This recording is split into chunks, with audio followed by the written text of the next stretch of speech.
Hello, weary traveller. Come, sit by my fire. The night is long, and the stars above hold many secrets. I am the lonely knight, and tonight I shall share with you an account about what life was truly like in the Middle Ages. Not the one sung by bards or painted in courts, but the one lived by common folk in mud and silence, in hunger and prayer, far from the myths of noble honor and shining steel. Close your eyes, if you will, and let your mind drift back with me. Back to a time when the world was simpler, yet far more perilous, when a man's word was his bond, and steel sang its deadly song under the morning sun. But before we begin, tell me, fellow wanderer, from what distant land do you listen, and what time does your clock strike as my account reaches you? It brings me comfort to know when and where my voice is heard. When people speak of my time, they often picture grandeur, castles towering against the sky, knights in shining armor, and noble ladies watching from carved balconies. But I tell you, those visions are a veil. Most of the land was not gilded in beauty, but soaked in mud and smoke. A castle was a rarity, a symbol of power amid fields of laboring souls. And armor? It gleamed only for the few who could afford not to starve. In truth, the Middle Ages were built not by lords, but by calloused hands and bent backs. Most of us were peasants, bound to the land like the oxen we worked beside. There were no courtly dances, only aching limbs and the daily task of staying alive. Poetry was a whisper among nobles, while our songs were about rain, taxes, and the weight of grain. The romantic notions you hold would have made us laugh or weep, for we had no mirrors to flatter ourselves. Even chivalry, that noble code, was more parchment than practice. Knights might swear to protect the weak, but I have seen them ride past starving children without a glance. Many wore their swords for coin, not honor, serving lords who played games of blood for land and pride. Mercy was not common, war was rarely just, and the stories that survived were often written by those who wished to justify their cruelty. The ladies of legend, those adorned in silk and sweet speech, were mostly imagined. A real woman of status had duties, burdens, and little say in her fate. Her life was arranged, her voice contained. And those born without titles, they labored in fields, bore children in pain, and aged early. Beauty was not preserved, but burned away by work and childbirth. Even the fairy tales had dirt beneath their fingernails. And then there were the halls, the great manors with long tables and roaring feasts. Aye, they existed, but not for us. While the lords dined on swan and spiced wine, we gnawed on crusts and drank what we could ferment. Their laughter echoed across stone walls, while ours died in the cold air of thatched cottages. The gap between the painted world and the real one was wide enough to fall into and vanish. I once stood at the edge of a battlefield, not as a knight, but as a squire carrying bloodied gear. There were no banners waving nobly, only screams and the stink of death. The tales speak of valor, but they forget the flies, the moans of the wounded, the mothers waiting in vain. Glory was a word said by men who never lifted a sword. Those who did seldom returned the same. And yet, the myth endures.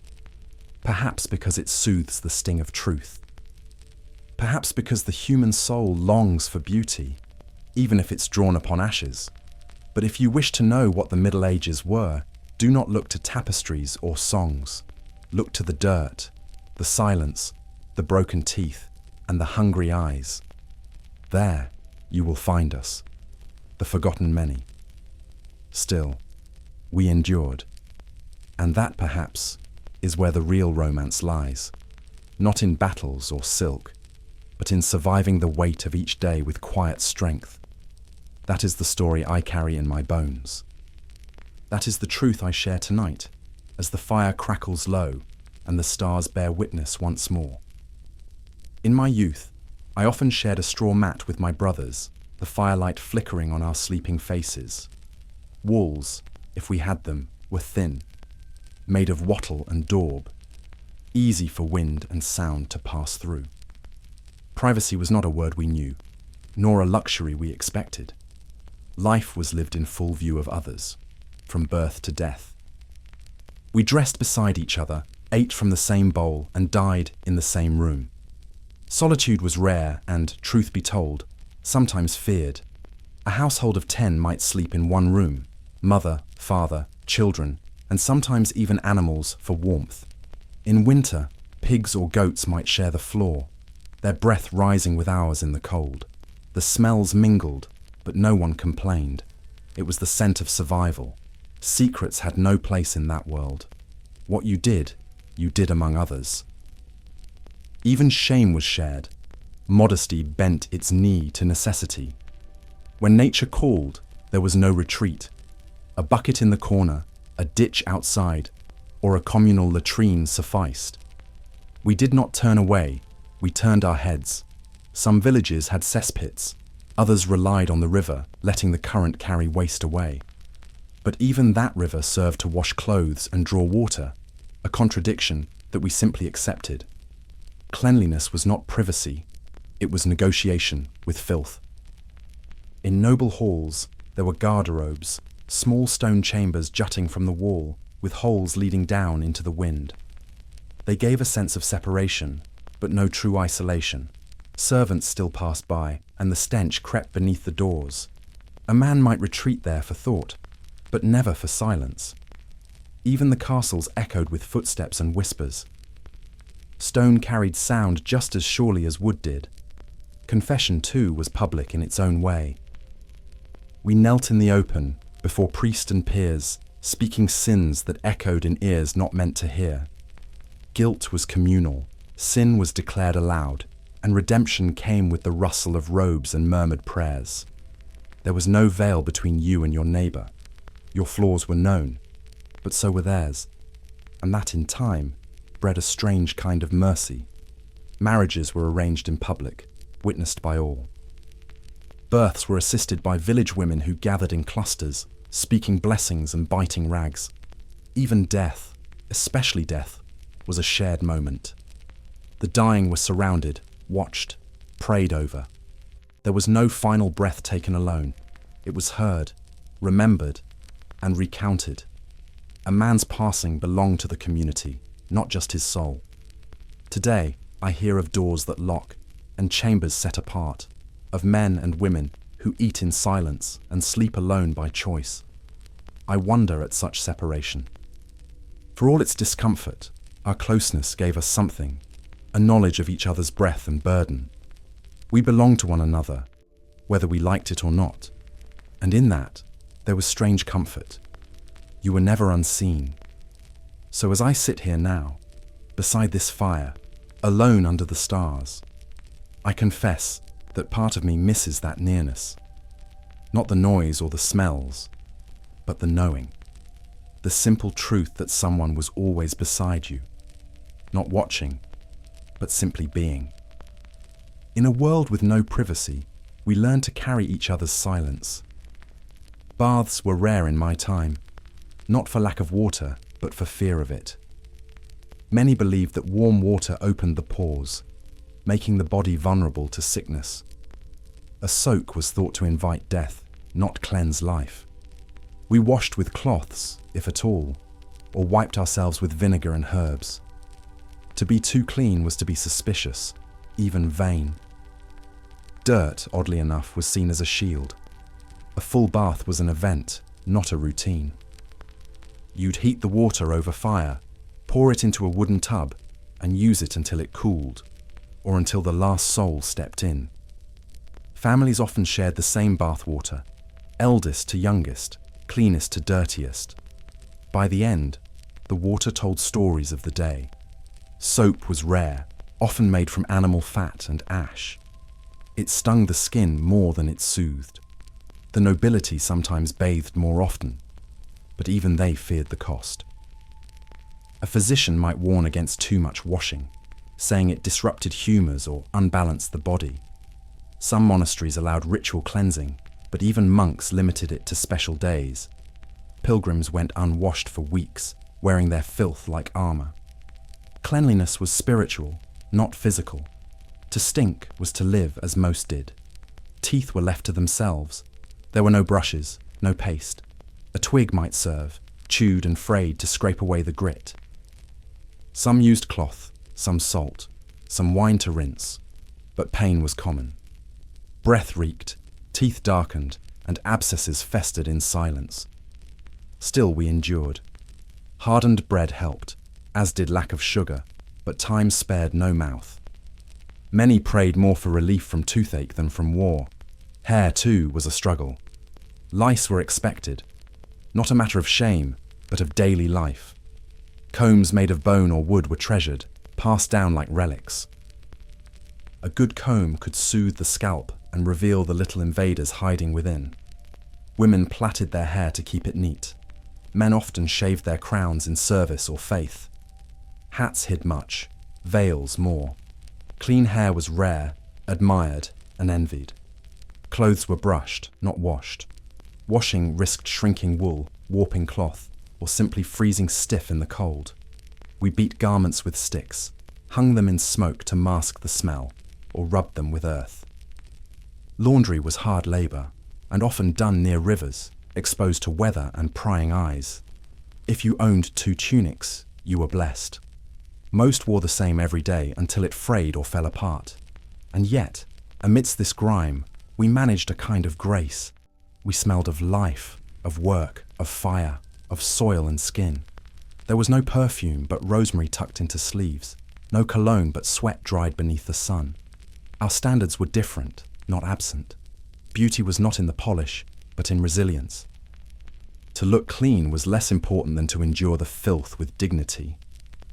Now, as I warm my hands by this fire, I think of the scented soaps and hot showers I've heard speak of. They sound like luxury beyond imagining, but I also wonder if too much comfort breeds forgetfulness. We, who bore the dirt, never forgot how hard it was to simply feel warm and human, even beneath the weight of ash and dust. Toothache was a quiet torment, the kind that crept into your bones and stayed there. In my youth, I watched strong men weep from pain they could not name, only clutch. There were no dentists, no soothing creams, no gleaming tools or gentle hands. A rotten tooth meant suffering, and suffering meant silence.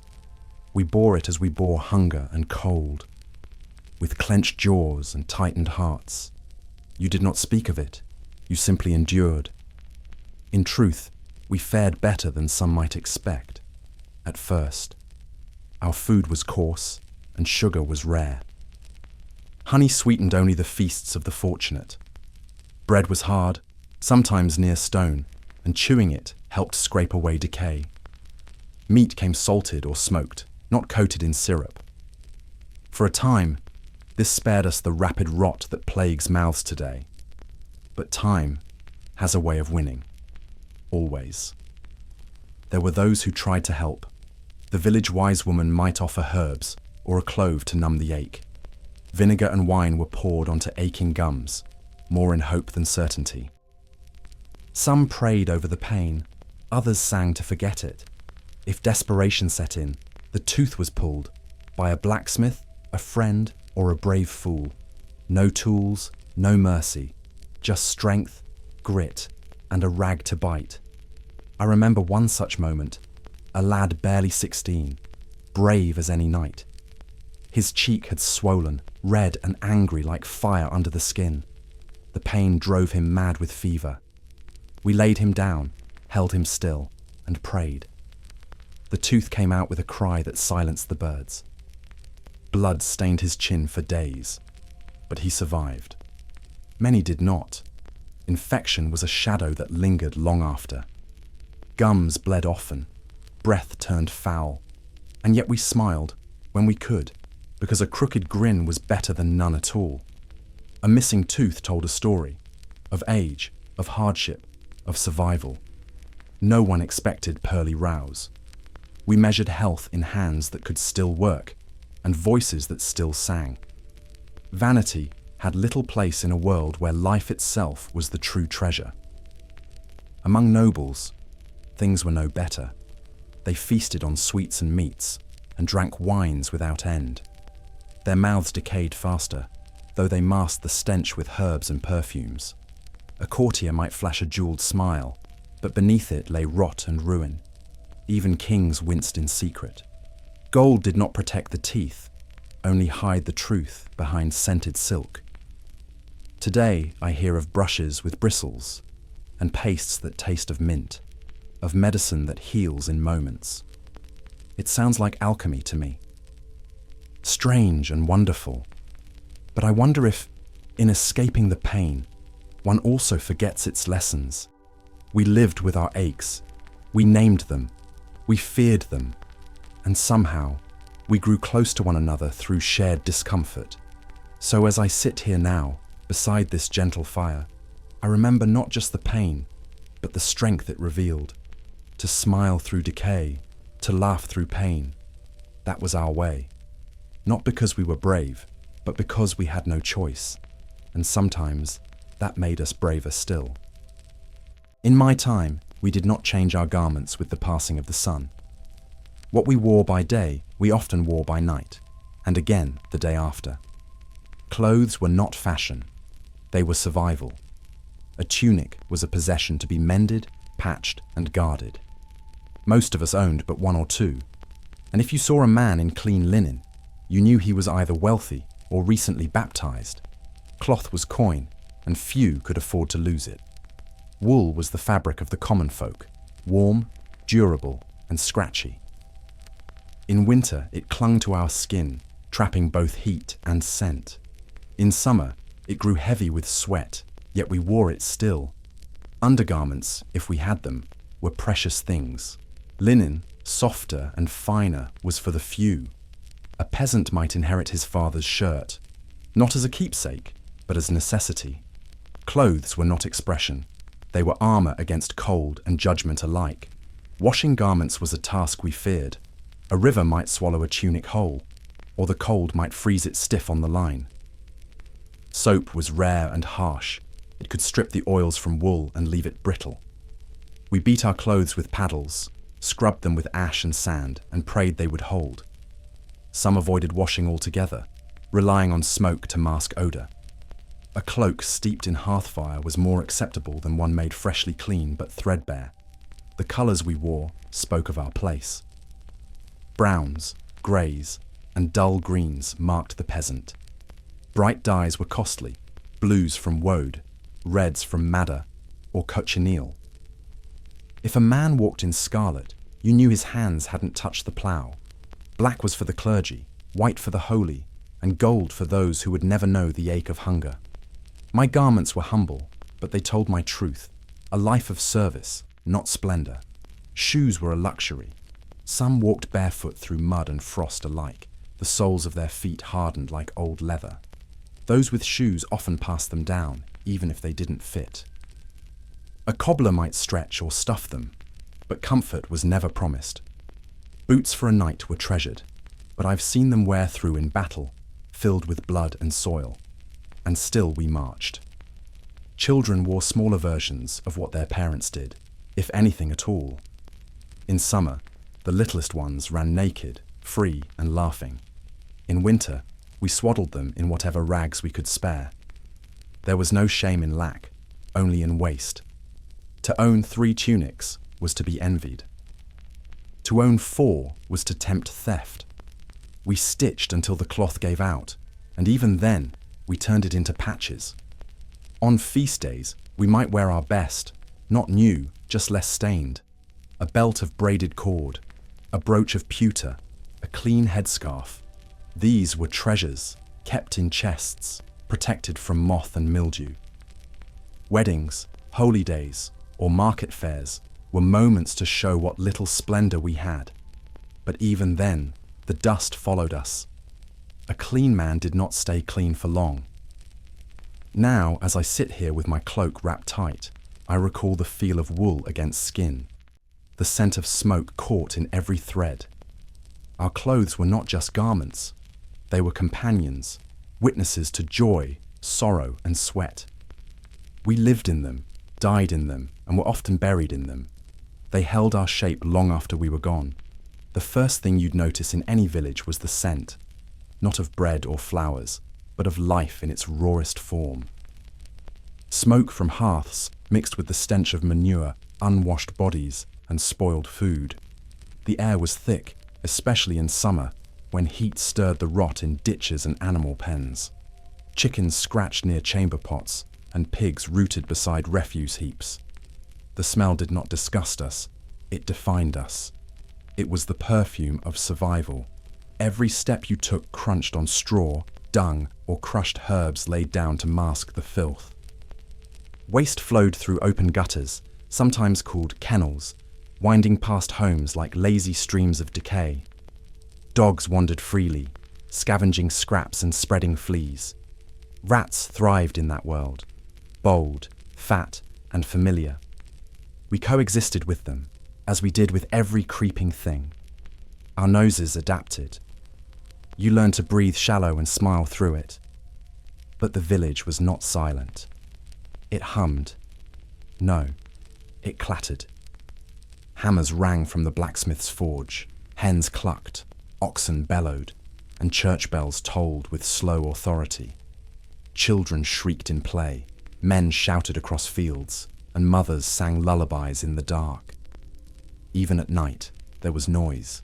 Dogs barking, lovers whispering, babies crying. Silence was a rare and sacred thing, reserved for snowfall and sorrow. The market days brought a new din. Merchants shouting prices, carts creaking over ruts, sheep bleating in panic. A fiddle might play, a fool might jest, and somewhere, someone always argued. Voices layered over one another like smoke over fire. Gossip passed as quickly as bread. Secrets lived short lives. In a place where walls were thin and ears were many, privacy was a broken fence. Homes echoed too, not with elegance, but with necessity. The crackle of fire, the hiss of cooking pots, the snore of exhausted fathers. Rain tapped on thatch, wind howled through cracks. Even sleep carried sound. Someone always coughed, someone always stirred. In winter, the sound of teeth chattering was as common as prayer. We lived among one another's breaths. The village itself seemed to breathe with us. And the smells inside, they told stories. Damp wool, old smoke, sour milk, and skin.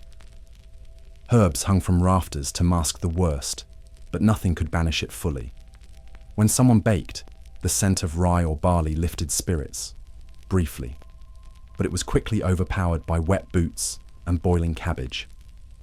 I remember my mother's scent most of all: rosemary, ash, and quiet strength. In time, these things stopped bothering us. They became part of our rhythm. We joked about them, sang about them, teased newcomers who gagged at the latrines. When something truly stank, a festering wound, a dead animal, we knew. Our senses were trained. The rest was life, plain and honest. We bore it with laughter, because we had to. And now, as I sit beneath the stars, this clean air feels almost unfamiliar. It carries no stories, no labor, no past, just silence and cool night. I breathe it in deeply, but part of me still remembers the noise, the scent, the closeness of it all. For all its filth, it was home, and home never truly leaves you. We did not measure time by ticking hands or glowing numbers.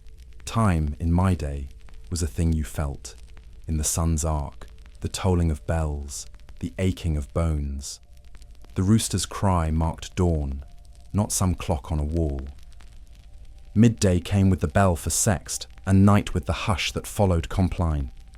Time belonged to God and the land. We followed both with reverence and fear. There were no hours to waste, nor moments to own. The day began with labor and ended with weariness. If you tarried too long in rest, your field would suffer. If you misjudged the light, you might lose your way or your life. Church bells rang for prayer, for death, for gathering. They were the only timekeepers most of us knew. A late bell might cause panic, as though time itself had stumbled. Seasons ruled us more than days. We sowed in spring, toiled in summer, reaped in autumn, and survived in winter. The wheel turned without pity. Each phase brought its own burdens: mud, heat, frost, or flood. You did not question it, you obeyed. The land was merciless to the lazy and the proud alike. To live was to submit to its rhythm. On feast days, time softened. A saint's day might pause the plough and bring music to the square. Weddings, births, and funerals created their own sacred hours. But such moments were brief and quickly swallowed by work. Even the joy of celebration came with its own deadlines: bread to bake, beasts to butcher, ale to brew. The sun did not wait for merriment to end. Time moved slowly when you were young, fast when you were starving. I remember winters that seemed to stretch forever and harvests that passed in a breath. We counted age not in years, but in teeth lost, fields cleared, or children buried. Few knew their birth date. Fewer still lived to see grey hairs. Time was not celebrated. It was endured. Among monks and scholars, there were sundials and water clocks, strange devices that dripped or cast shadows. But those were toys of thought, not tools for labour. We trusted the sky more than any gear or glass. A dark cloud warned of less light. A red sun warned of blood. Time was seen in the heavens, not on a shelf. And yet, for all its cruelty, time gave structure. It taught patience, humility, and rhythm. You rose with it, slept with it, and carried its mark in every wrinkle. There was freedom in not being ruled by minutes. We answered to bells and seasons, not alarms and deadlines. Our lives may have been short, but they were lived in full. So now, as this fire dims and the stars inch across the sky, I still feel the weight of time in my bones. Not measured in hours, but in memory, in the way the night wraps around me like an old cloak. Time was never ours to command. It was a master we learned to walk beside, one step and one season at a time. In my time, a child was not a child for long. You were swaddled in one breath, and in the next handed a task. By 7, you could carry water, tend animals, or help in the fields. By 12, you were near grown, betrothed, apprenticed, or already scarred. Play was rare, and when it happened, it often mimicked adult life. Little boys with wooden sticks for swords, little girls rocking bundles of cloth as babes. There was joy, yes, but it came dressed in duty. We learned early what mattered: obedience, silence, and usefulness. A child who asked too many questions was a burden. One who worked quietly was praised. I remember hauling firewood with hands that barely gripped it, and feeling proud when my father said nothing, for silence meant approval. We didn't expect affection. A nod, a glance, a piece of bread shared. That was love in its truest form. Toys, if they existed, were made from scraps.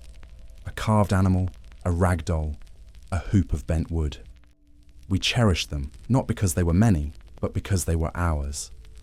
Stories were told by firelight, not written in books. And those stories often taught fear, of wolves, of hunger, of hell. They shaped us into cautious souls.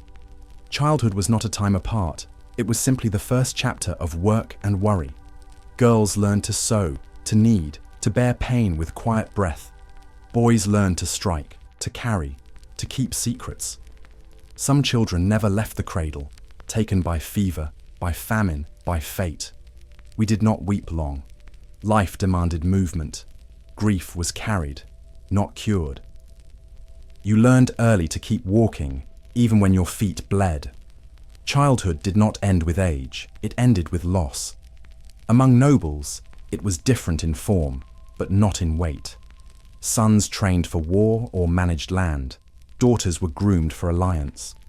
Tutors, Latin, courtly manners, perhaps.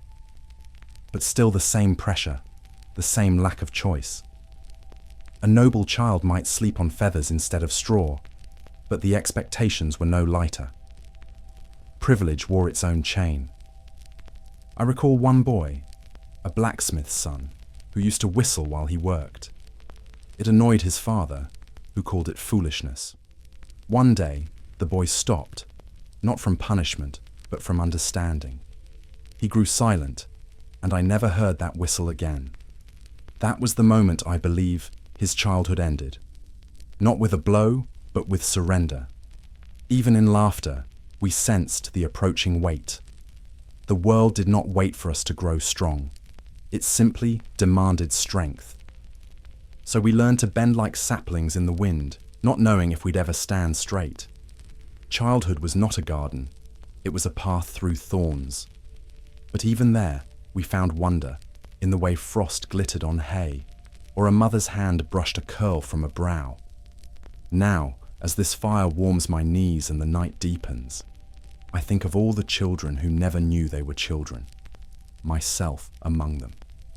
We grew under hard skies and sharper expectations, but we lived. We endured. And in the quiet moments, when no one looked, we sometimes dared to dream, if only for a heartbeat. In my time, death did not wear a cloak of drama.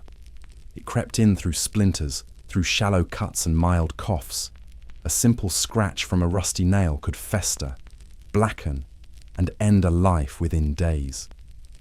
We feared childbirth, not just for the mother, but for the child gasping its first breath into a world of danger. Even a toothache could lead to fever, madness, and silence.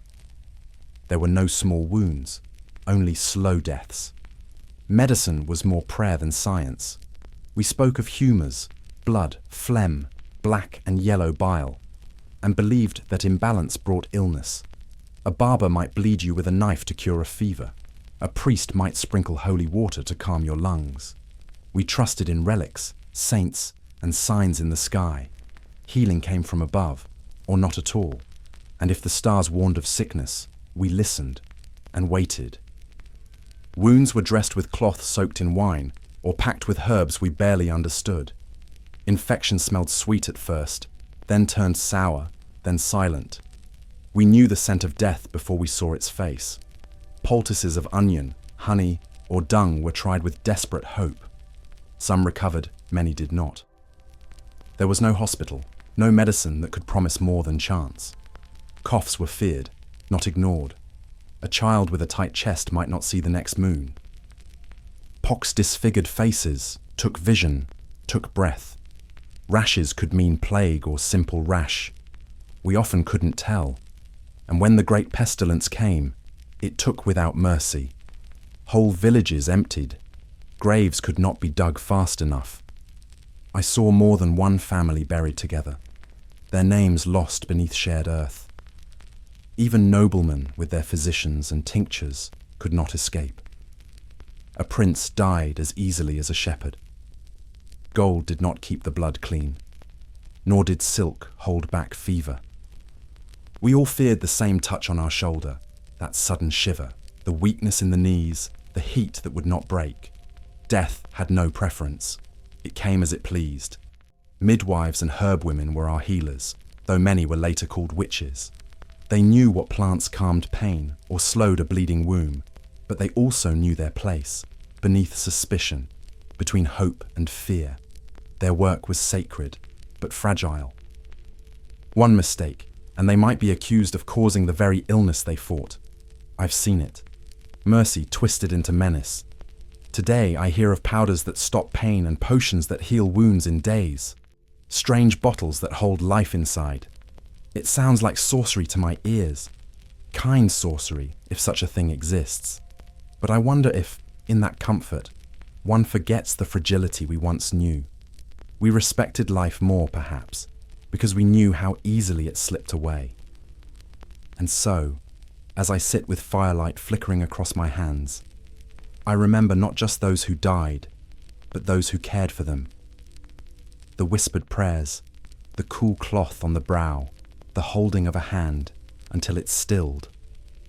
In a world where medicine failed more than it saved, love was often the only remedy we had left. You may think of feasts, roasted boar, spiced wine, and platters overflowing, but that was not our table. Most days, our meals were humble, predictable, and dull. Pottage was the main fare, a thick stew of grains, roots, and whatever scraps we could find. Sometimes it was flavored with leeks, sometimes just salt, if we were lucky enough to have it.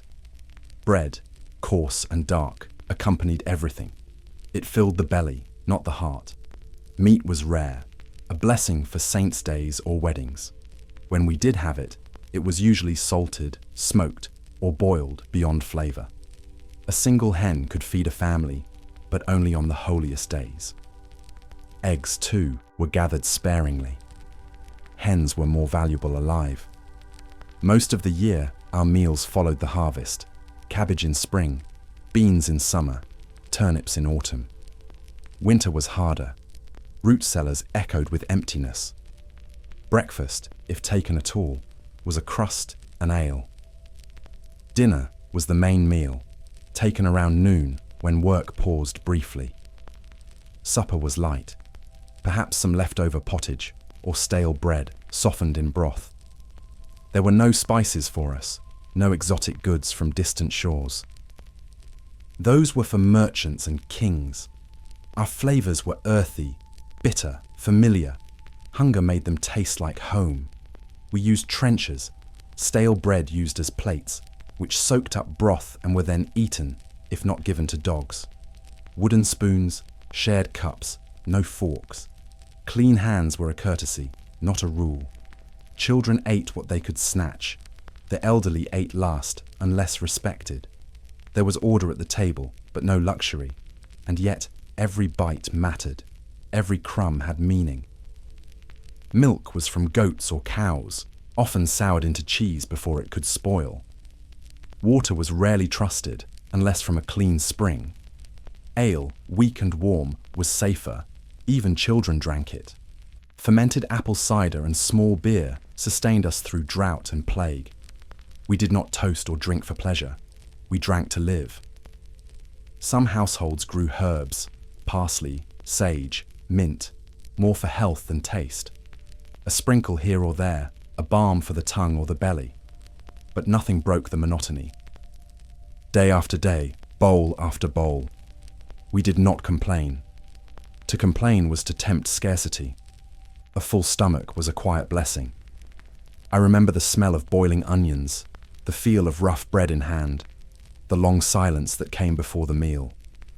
We prayed, not for flavor, but for enough. And when we had less than enough, we shared. That is what hunger teaches. Not selfishness, but compassion. You feed others in hopes that one day, someone will feed you. So now, as this fire warms what's left of my strength, I think not of banquets, but of those plain meals by candlelight, of steam rising from chipped bowls, of hands held in gratitude. Our food was poor, but our hunger made it sacred, and in every meager portion there was something holy. Hunger, in my day, was not an emergency, it was an expectation. It returned each year like winter itself, creeping in when the stores ran low and the earth offered nothing but frost. We spoke of it not with panic, but with weary respect. Hunger was a visitor we had no power to refuse. When it came, we made room beside the hearth and prayed it would leave soon. Sometimes it did, sometimes it stayed. Crops failed often, from drought, from too much rain, from unseen pests or the wrath of wind. One bad season meant a year of tightened belts. Two could mean death. We learned to preserve what we could, salting meats, drying herbs, storing grain in clay jars or under beds. But rats knew hunger too, and they gnawed through hope as swiftly as cloth. A spoiled sack could break a winter. In times of plenty, we worked with frenzy, filling barrels, burying roots, curing meat. It was never enough. The cold always lasted longer than we hoped. Snow would cover the ground long after our stomachs began to complain. A child's cough in January sounded different than in summer. It was thinner, empty. Mothers gave their share to their little ones. Fathers went without to keep their sons on their feet. I remember a spring when the barley failed. We boiled nettles and bark, ground acorns into bitter flour. A thin porridge became our daily bread. Faces hollowed, eyes grew glassy. We stopped talking of tomorrow and focused only on next meal, next hour. In the chapel, we prayed harder, not for gold, not for glory, but for a loaf. Sometimes we bartered for food, trading tools, cloth, even heirlooms. I once saw a man give away his father's sword for a sack of oats. He did it with no shame. Hunger humbles all men, knight or knave, noble or peasant. When a village went without, we shared what we had. There was no honor in hoarding, only survival in unity. Raids made it worse. If your granary was burned or your livestock stolen, winter arrived early. Bandits had no mercy, armies even less. I have watched fires consume a harvest and stood helpless as hungry eyes looked to me for answers I could not give. There is no pain like seeing hunger in a child's gaze and having nothing to offer, and yet we lived. Not all, but many. And those who did carried the memory of hunger like a scar beneath the skin. Even in times of plenty, we ate slowly, kept crumbs, never wasted. Gratitude was baked into every crust. When food returned, it felt like forgiveness. We did not feast. We wept. Now, as this fire crackles and the night deepens, I still feel that old emptiness sometimes. Not in my belly, but in my memory. Hunger shaped us. It stripped away illusion and revealed who we truly were. And though I pray you never know it, I hope you honor the bread in your hands. For once, that bread was life itself. Desire, in my time, was not a freedom. It was a weight. The church taught us that the body was temptation, and pleasure its doorway to sin. Sex outside of marriage was shameful. Sex within marriage was for children, not joy. Even love, if it burned too brightly, was suspect. We learned early that to feel was dangerous, and to want was near to fall. Priests preached of lust as a fire sent by the devil. They warned us that even a glance, a touch, a dream could soil the soul. We listened in fear, confessed our thoughts, and sought penance for feelings we barely understood. Marriage was duty, arranged for land, for alliance, or for protection. Few chose their spouse with their heart. Fewer still found comfort in their arms. For women, it was harsher still. A bride entered marriage a virgin, or she entered it in shame. Her worth was tied to her purity. If she strayed, she was punished, cast out, or worse. A man's sin might be whispered about. A woman's would be shouted. The church taught obedience, silence, modesty, and she had no choice but to obey. Even within marriage, desire was watched. There were rules, when, how, even where one might lie with a spouse. Holy days were forbidden, positions dictated by clerics. The act was a means to an end, children. Pleasure was rarely spoken of, unless in warnings. Passion belonged to harlots, not to wives, and so many lived their years without ever knowing tenderness. Those who broke the rules faced more than whispers. They might be flogged, fined, or locked away. The stocks held many whose only crime was to follow the pull of their own heart. And for those who loved outside what the church allowed, men who loved men, women who loved women, the punishment was not just exile. It could be death. Monks and nuns were told to cast aside the flesh completely. They took vows of celibacy, of purity, of denial, and many did.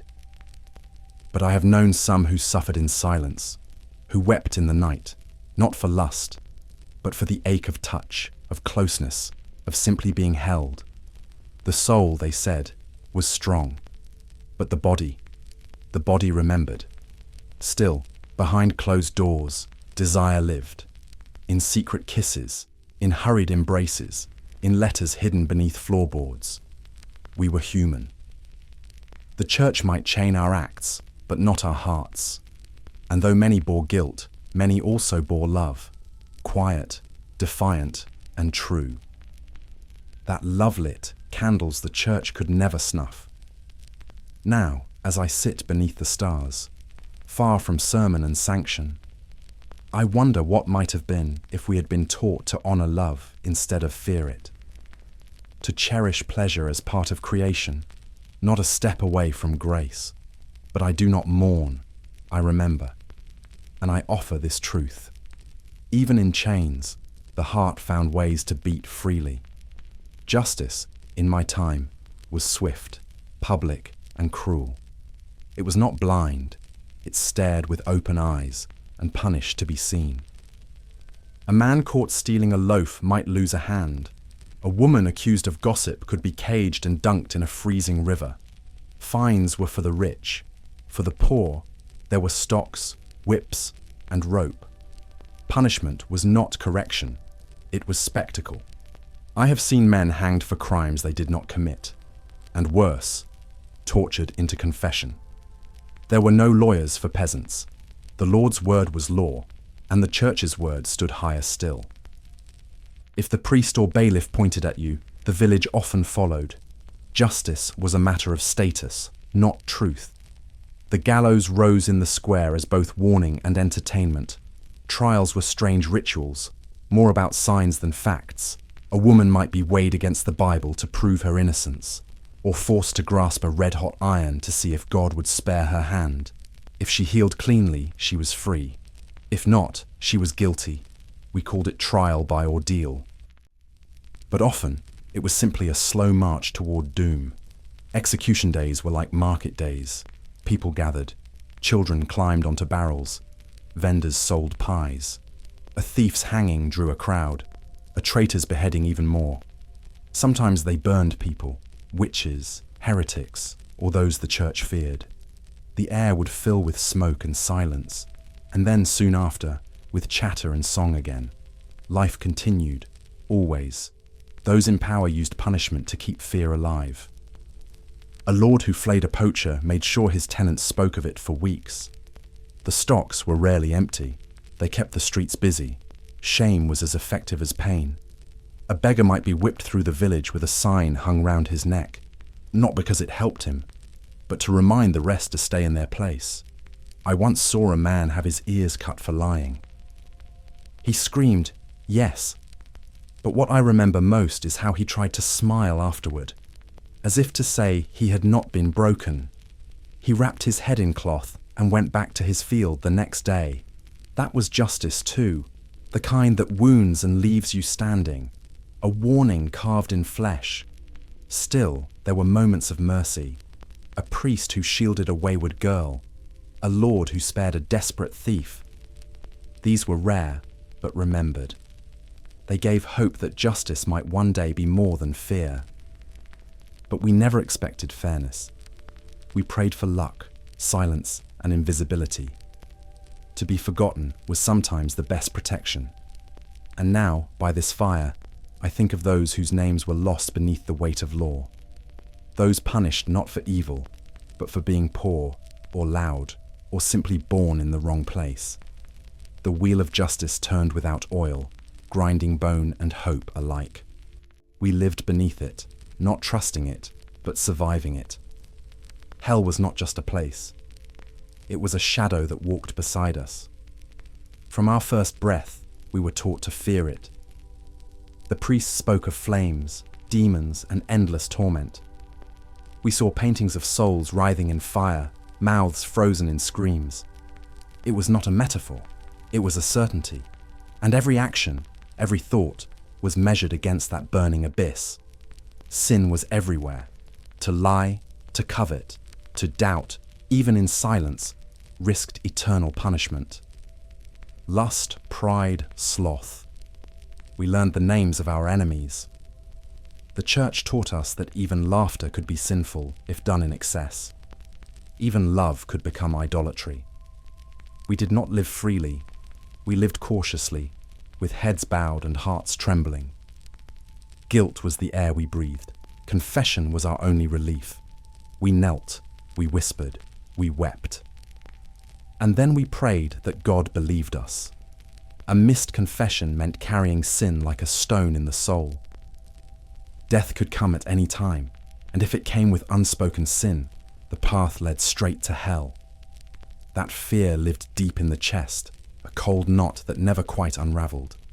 Purgatory offered hope, a waiting place, a painful cleansing. But even it was feared. Centuries of fire, of longing, of darkness. Few believed they would go straight to heaven. Most hoped simply to avoid the lowest pit. The church sold indulgences, promises of shorter suffering, and the poor gave all they had for a chance to escape a longer flame. I remember funerals where we wept not just for the body, but for the soul. Was he confessed? Had he repented? Would we see him again, or only hear the screams from beneath the earth? The living lit candles, paid for masses, begged saints for mercy. We tried to bribe heaven with prayer, with coin, with fear. And still, we feared. Children were taught of hell before they could read. I recall a boy no older than 6 crying for days after hearing of it, afraid his thoughts had already condemned him. Mothers soothed with lullabies of saints and angels, but the fire always flickered behind the cradle. Faith was not comfort. It was survival. And yet, within that fear, there was discipline. Men walked straighter, spoke softer, helped neighbors, not from love, but from dread. Perhaps it kept us from greater harm. But it also kept us from joy. Few danced without shame. Few kissed without guilt. The soul was a battlefield, and we were never without wounds.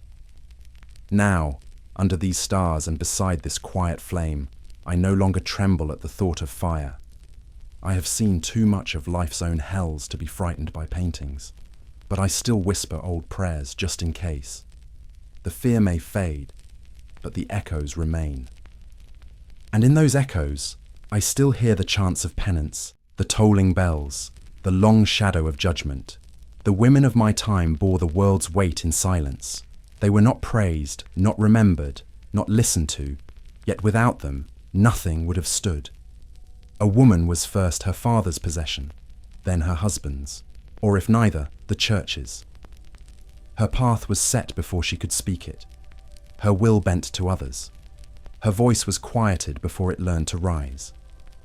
A girl might be wed at 12, mother by 13, a widow by 20. Her choices were never hers. She cooked, cleaned, birthed, and buried, all without complaint, for complaint brought punishment or shame.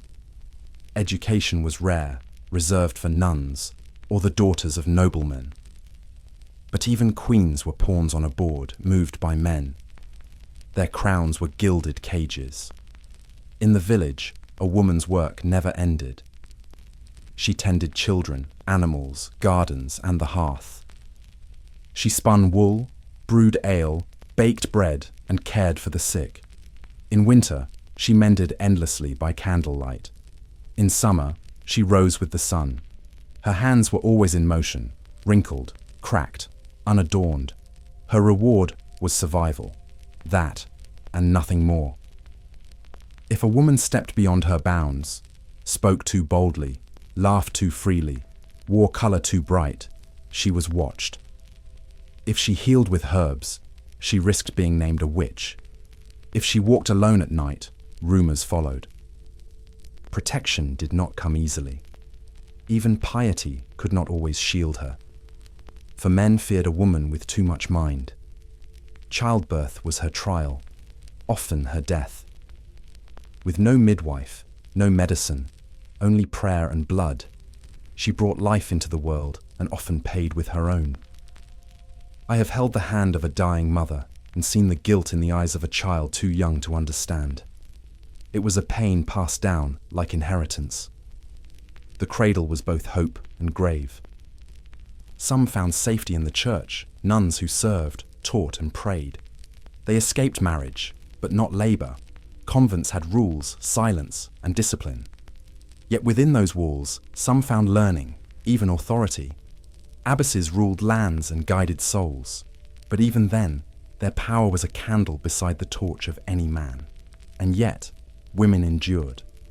They comforted, they created, they resisted quietly.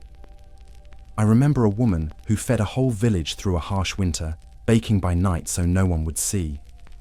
I remember another who hid her husband's blade when war called, to keep him safe a little longer. They were never thanked in ballads, but they built the very world those ballads praised. As I sit here now, this fire warm and quiet, I honor the forgotten women, the ones who held the world while it looked away. They bore more than any sword and spilled more blood than any battlefield. Their names are lost, but not their legacy. For every stone that still stands, a woman once bent to lay it. Most souls in my day died within sight of their birthplace. The world was not open. It was bound by fear, by duty, by land. Roads were few, often nothing more than rutted paths swallowed by forest or flood. To travel was to risk thieves, wolves, hunger, and worse. You left only if you had to, for trade, for pilgrimage, for war, or because you had nowhere left to go. Curiosity was not reason enough. Villages were islands of familiarity, surrounded by wilderness and rumor. The next town might as well have been another country. People spoke differently there, dressed differently, distrusted your face. A stranger was always watched, and sometimes blamed. The unknown was a threat. Tales of cursed woods and haunted valleys weren't just superstition. They were warnings, passed from mouth to mouth like prayer. When someone did travel, it showed. Dust on their boots, fear in their eyes, wonder at simple things, the way we baked our bread, the songs we sang. I remember once seeing a man from the coast. He brought dried fish and stories of ships larger than barns. We listened, half believing. For many, such stories were the only travel they'd ever know. Pilgrimage was the holy exception. To walk to a shrine was to walk through danger for the promise of grace. Pilgrims wore badges to mark their path, a scallop shell for Santiago, a palm frond for Jerusalem. They slept in barns, ate little, and prayed much. Some found miracles, others found only blisters and burial far from home. Still, they went, and were changed. War also moved us. Armies dragged men across kingdoms, sometimes across continents. I myself saw places I never dreamed existed. Deserts that cracked underfoot, mountains that touched the sky. But I saw them through smoke, through blood. Travel under banners was not freedom, it was burden. You marched until you were ordered to die. Women traveled less, unless with family or in desperation. A widow might follow a trade route, or a mother flee famine. But danger always shadowed her. Alone, she was prey. To men, to illness, to the night. Many never reached their end. Those who did came back older in spirit, even if still young in face. Distance aged us. Merchants and messengers moved more often, but even they travelled armed or in groups. A lone rider was either brave or foolish. Inns were few and not always safe. Bandits disguised themselves as monks. Monks carried daggers under robes. Trust was earned slowly, and sometimes never. The open road was not romantic. It was a gamble with poor odds. So now, as I sit beneath the stars and listen to the quiet, I marvel at those who cross countries in a day. And I wonder if they know the gift they carry. We knew the world through stories, through scars, through rare glimpses beyond the fields. And perhaps, in that rarity, the road held meaning. Because each step was paid in full. We lived close to the soil, and even closer to God. Not by luxury of time or comfort, but by necessity. Faith was the thread that held our days together. When the harvest failed, we prayed. When illness struck, we prayed. When a child was born or buried, we prayed. We were poor in body, but rich in supplication. Heaven was not above us. It was within reach, because life gave us no choice but to believe. The church was our heart, our clock, our calendar. Bells rang for prayer, for penance, for death. Saints watched over every task. Saint Isidore for the plough, Saint Brigid for the hearth, Saint Anthony for lost sheep and souls. We carried their names on our lips more often than our own. And though we might not read the scriptures, we saw their truths painted on chapel walls, carved in wood, breathed through incense. Mass was spoken in Latin, a tongue we did not understand, but still revered. The priest stood between us and heaven, a man both feared and followed. He knew our sins, he guided our steps, and sometimes he reminded us too sharply of how small we were. But even so, we returned to the altar again and again, as if drawn by something deeper than fear, something like hope. We marked time by holy days, Easter, Pentecost, All Saints. These were the rare pauses in toil, the blessed intermissions when the soul could breathe. We lit candles, sang hymns, wore our best, and for a moment felt lifted. The rest of the year was labour and loss, but on feast days we tasted something more. Joy, perhaps, or at least the memory of it. Pilgrimage was a sacred journey, not for sightseeing, but for the soul's cleansing. Even if the road was long and dangerous, some still walked, to relics, to shrines, to holy wells said to heal. Each blister was an offering, each mile a prayer. Few returned unchanged. They came back thinner, quieter, with eyes that had looked both inward and above. And yet, for all our reverence, faith lived in the ordinary. A woman whispering psalms while grinding grain. A man making the sign of the cross before sleep. A child tracing a cross in dust on a wooden beam. We did not shout our belief, we carried it in silence. Between mud and sky, our souls found their own rhythm. Monks and nuns lived apart, devoting their hours to prayer, study, and labour. We admired them, feared them, envied them. Their chants floated through cold stone halls like breath in winter. Some of us wished for such peace. Others knew we were needed in the fields. But even there, under sun and rain, we lifted our eyes to heaven. So now, as the fire flickers low and the stars blink above, I recall that faith not as a chain, but as a thread, fragile, but strong enough to hold. It did not make our burdens light, but it gave them meaning. Between the mud beneath our feet and the heavens we longed for, we walked in quiet devotion. And that, I believe, was sacred. Rest was not a right, it was a rarity. From the moment we could carry a bucket or herd a goose, we worked. Childhood faded into labour, and labour never let go. The rooster's cry was our summons, the fading light our dismissal. Fields did not wait. Animals did not understand fatigue. And no one, rich or poor, could afford idleness. There were no weekends, no holidays in the way you know them. Only feast days broke the rhythm, and even then, there was bread to bake, animals to tend, and children to soothe. Our backs bent before sunrise, and did not straighten until dusk. We rose sore and slept sore. And still, the next day demanded more. To pause was to fall behind.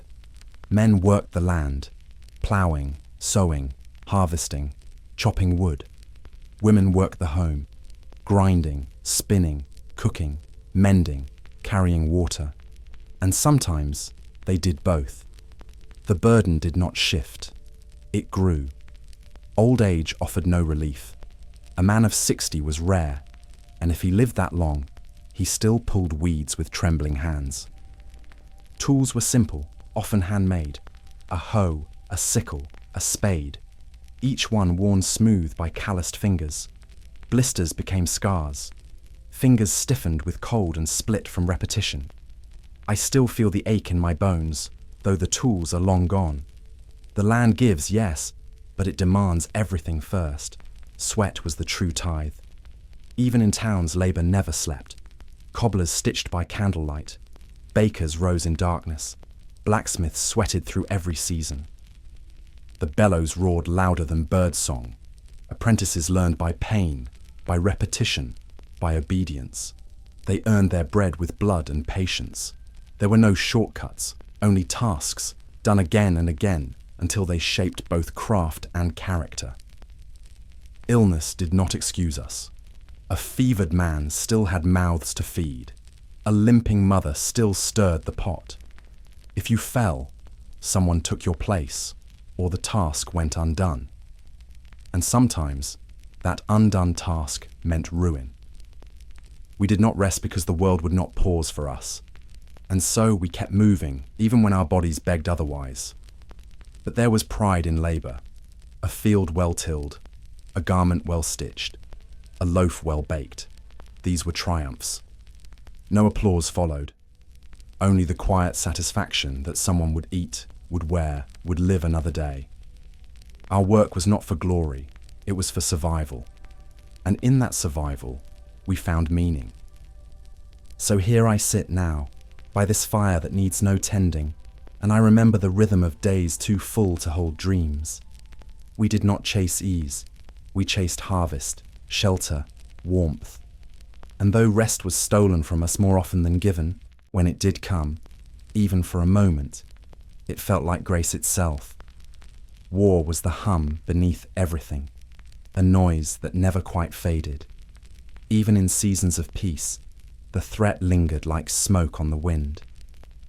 A border dispute, a noble's pride, a foreign king's ambition, any spark could light the dry fields of Europe. Most did not choose sides. We simply endured them. A war might begin 100 leagues away and still reach your door before harvest.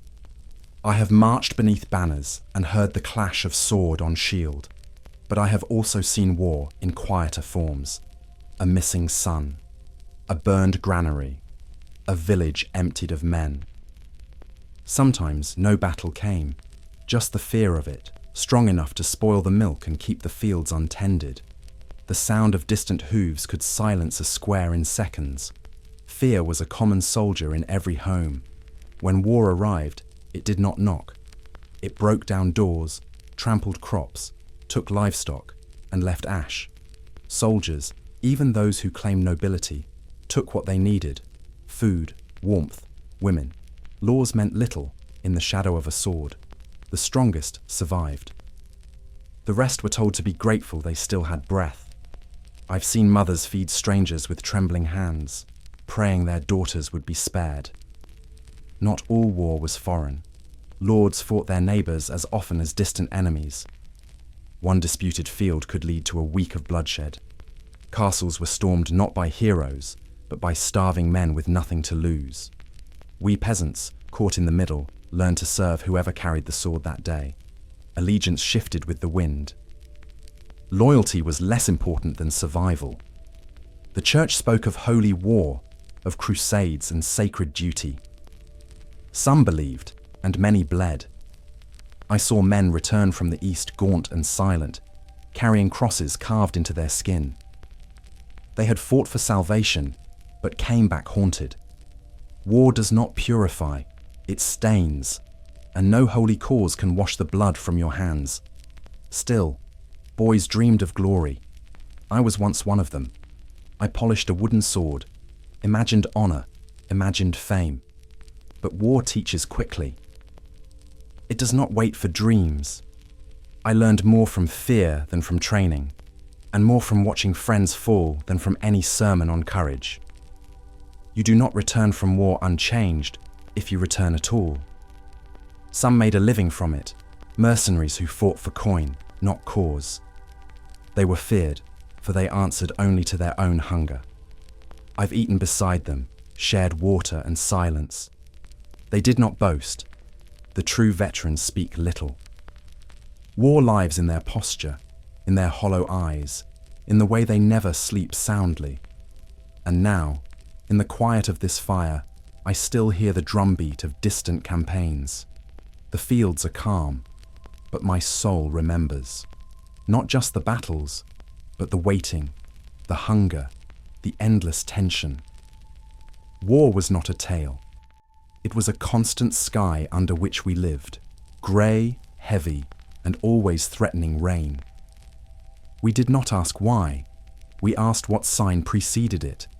When crops failed, we looked for omens. When a child sickened, we blamed the evil eye or a curse cast in jealousy.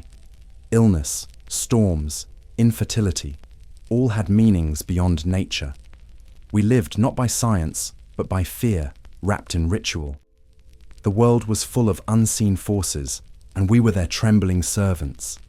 A black cat crossing your path, a mirror breaking, a strange dream before sunrise. These were not taken lightly. I once saw a woman refuse to milk her cow because a crow had landed on the roof. Another buried her child's hair under the doorstep, believing it would protect his soul. We carried charms of bone and wood, whispered spells under breath.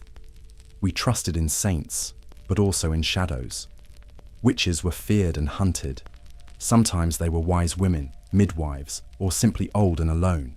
They became scapegoats for every misfortune, a spoiled harvest, a miscarriage, a death too sudden. Someone must be blamed. I saw a woman burned because her neighbor's goat refused to eat. Fire became the tool of cleansing, and suspicion fed the flames. Demons lurked in every corner. Nightmares were not dismissed. They were warnings. A child who sleepwalked was watched for possession. A man with visions was either blessed or cursed. We hung crosses over beds, placed knives under pillows, and nailed iron to doors. Every ritual had a purpose, to hold back what we could not name, but always felt. Weather was prophecy. Lightning meant God's wrath. A blood-red moon foretold death. Even wind had a voice, and it wasn't always kind. Before long journeys, we consulted signs. Before marriages, we watched birds. I once delayed a journey because a rooster crowed thrice before dawn. I was mocked, but I arrived safely. That was proof enough for me. The church tried to tame our fears, but often fueled them. They told us of devils, of hell, of unseen battles between angels and beasts. They sanctified relics and exorcisms, and we clung to these with desperate hope. In the dark, we needed both candle and crucifix. We were creatures of earth and spirit, but our spirits were easily shaken. Still, there was comfort in these beliefs. They gave shape to chaos. If something went wrong, it was not meaningless. It was cursed, and curses could be lifted. We found agency in our rituals, even if it was illusion. A handful of salt, a prayer muttered backward, a sprig of rue. They gave us strength, however fragile. Now, as this fire crackles low and shadows dance among the trees, I remember those old superstitions not with scorn, but with understanding. In a world that gave us little control, we grasped at meaning wherever we could. And perhaps, just perhaps, that belief, however misplaced, helped us survive. In my youth, letters were like gold, seen by few, owned by fewer. To read was a privilege, not a birthright. The alphabet belonged to monks and lords, to those who sat while others toiled. We peasants knew stories, songs, and scripture by ear. Our learning was spoken, lived, passed from lips, never parchment. A book, if you saw one, was chained in a church and written in Latin. Children of farmers learned the fields. They knew when to plant, when to reap, how to mend, how to knead. But they could not sign their name. I couldn't, not for years. My mark was a cross scratched in dirt or wax. It stood for who I was and who I was not. Education was a gate most never even saw, let alone passed through. Noble sons were taught by tutors. Latin, rhetoric, arithmetic, scripture. They learned how to speak well, how to lead, how to rule. Daughters, if taught at all, learned manners, music, and the art of pleasing. Books were copied by hand, letter by letter. often by candlelight in cold stone rooms. One book might take a year to complete. Knowledge moved slowly, if at all. The church was the keeper of learning. Monasteries held the scrolls, the records, the sacred texts.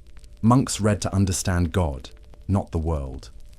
Philosophy, medicine, law, these were cloistered truths.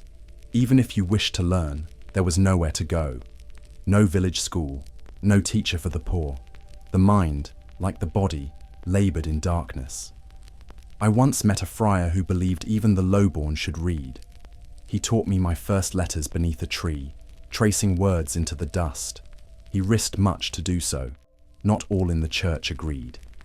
A thinking peasant was a dangerous thing, but that friar changed my life and opened a door I didn't know existed.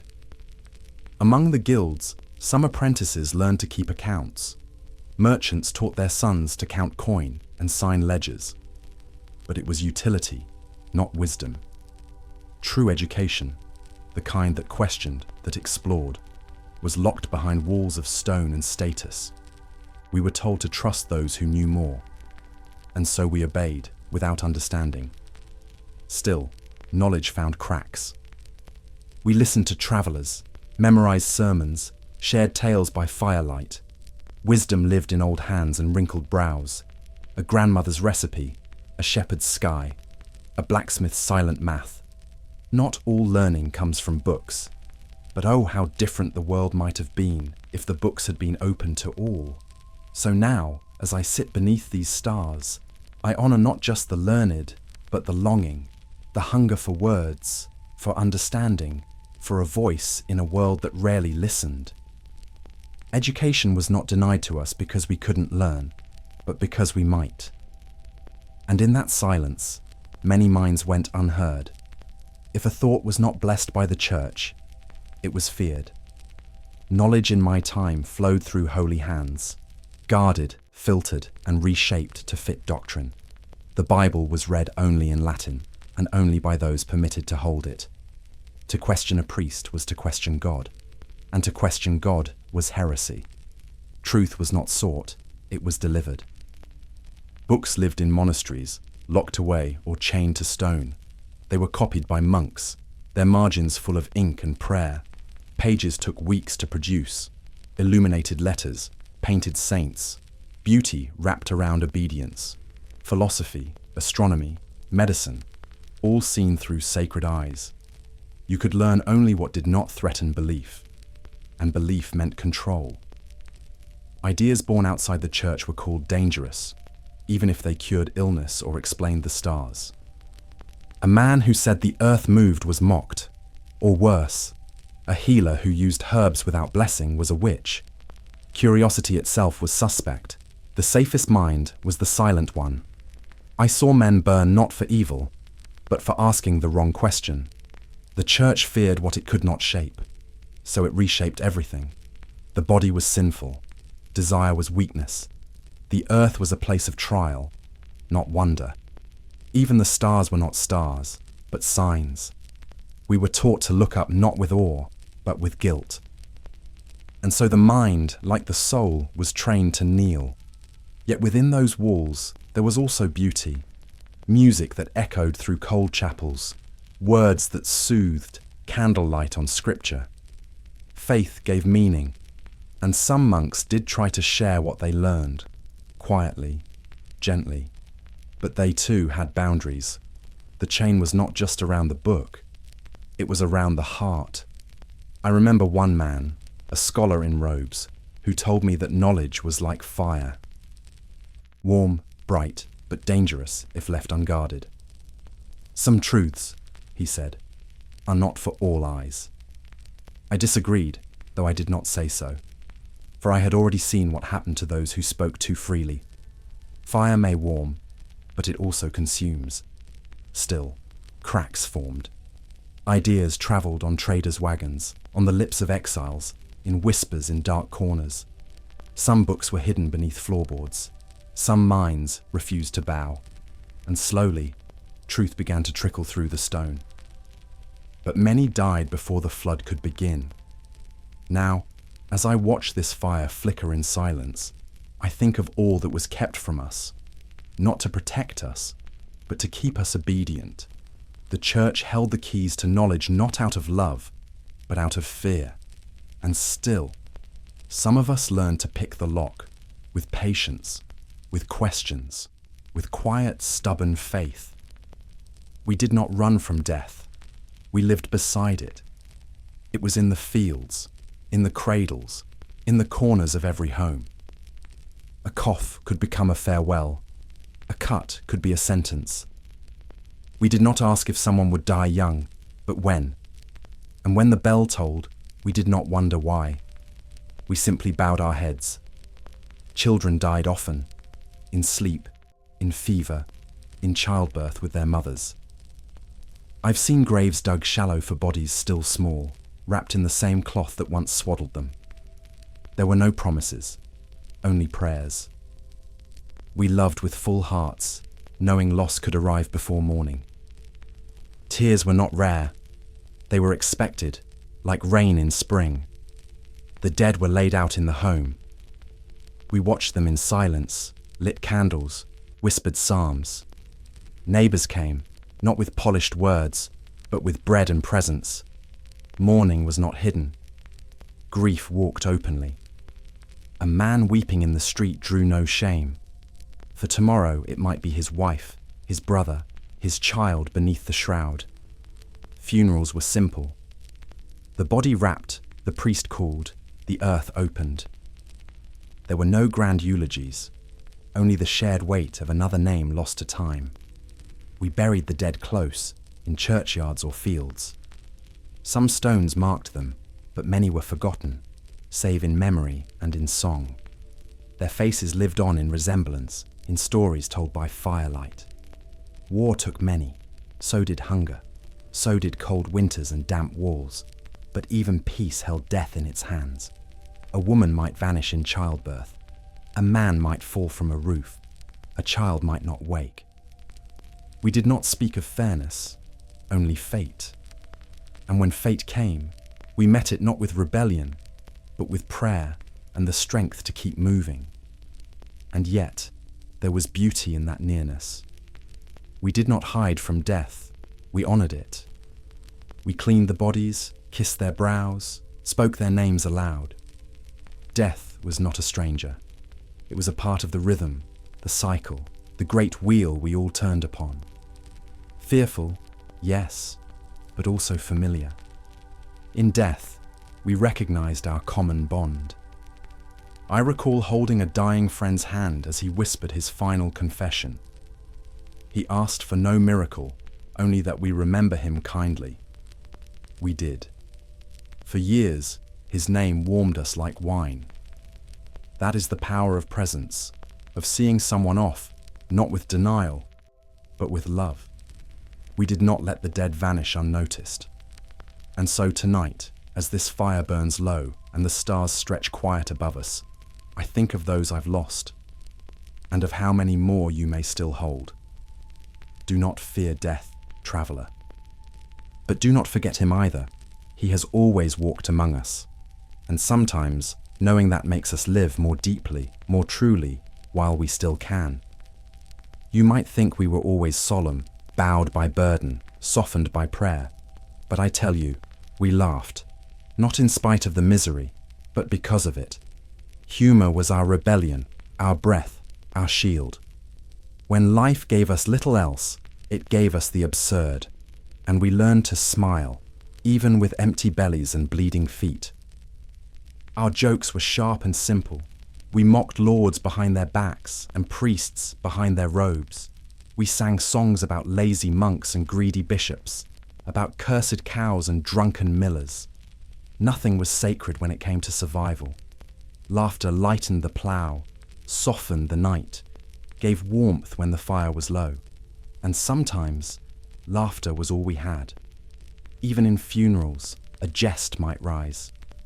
A man once tripped while carrying a coffin and muttered, he always wanted to go out head first. We chuckled, even as tears fell. That was our way, to cry and laugh in the same breath. Death knocked often. We decided not to greet him grimly every time. Mockery became medicine. We made sport of our own hardships. The lice in our hair had nicknames. The holes in our boots were legendary. We joked about the taste of the same soup we'd eaten for 10 winters. A child with 6 fingers was called Lucky, a toothless man Prince. It wasn't cruelty, it was closeness. When you name a pain, it loses its teeth. Women, especially, held the sharpest tongues. Their laughter cut through hypocrisy, through sermon and silence alike.